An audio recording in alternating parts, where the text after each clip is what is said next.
প্রিয় দর্শক বন্ধুরা, এই মুহূর্তের জন্য আপার প্রাইমারি থেকে আপার প্রাইমারি 2016 পাশাপাশি 2012 আপার মামলায় উঠে আসছে গুরুত্বপূর্ণ কিছু খবর আপডেট। অবশ্যই ভিডিওর মধ্যে সবটা তুলে ধরবার জন্য চেষ্টা করছি। ভিডিওটিকে শেষ পর্যন্ত দেখবেন, কোনোভাবে কিন্তু স্কিপ করবেন না। চ্যানেলটিকে অতি অবশ্যই সাবস্ক্রাইব করে নিয়ে সঙ্গে থাকবেন।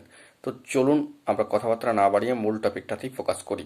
বন্ধুরা, এই মুহূর্তে দাঁড়িয়ে সবাই অপেক্ষা করে রয়েছেন 2016 আপার প্রাইমারি রিক্রুটমেন্ট প্রসেস থেকে ফিফথ কাউন্সেলিংয়ের নোটিফিকেশন কবে জারি হবে, অর্থাৎ পঞ্চম দফা কাউন্সেলিংয়ের নোটিফিকেশন কবে আসবে সেই অপেক্ষা কিন্তু করছেন।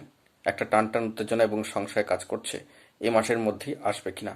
তবে এরই মাঝখানে 2012 আপার মামলার গুরুত্বপূর্ণ খবর আপডেট উঠে আসলো। 2012 আপার মামলার ক্ষেত্রে দেখতে পাওয়া যাচ্ছে কোর্টের সাইট থেকে হঠাৎ করে চাঞ্চল্যকর সংবাদ আপডেট এবং স্ট্যাটাস। যে বিষয়টি লক্ষণীয় যে 18ই মার্চ 2025-এর পরবর্তী ক্ষেত্রে ফিক্সড ম্যাটারে এই মামলায় কিন্তু আর কোনো নেক্সট হিয়ারিং ডেডলাইন এখনো পর্যন্ত উঠে আসেনি।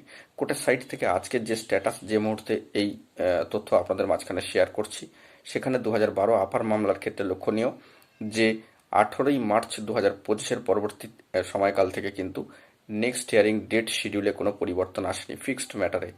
তো সিঙ্গেল বেঞ্চে মহামান্য কলকাতা হাইকোর্টের সিঙ্গেল বেঞ্চে থাকায় গুরুত্বপূর্ণ মামলার ক্ষেত্রে কবে নেক্সট হিয়ারিং ডেট শিডিউল আসবে সেই দিকে আমরা কিন্তু খেয়াল রাখছি। জরুরি তথ্যাদি পেলে সবটাই প্রোভাইড করব। আপাতত 18ই মার্চের পরবর্তী সময় থেকে 2025-এ আর কোনো নেক্সট হিয়ারিং ডেট শিডিউল এখনো পর্যন্ত কিন্তু লক্ষ্য করা যাচ্ছে না এই সময়ে দাঁড়িয়ে।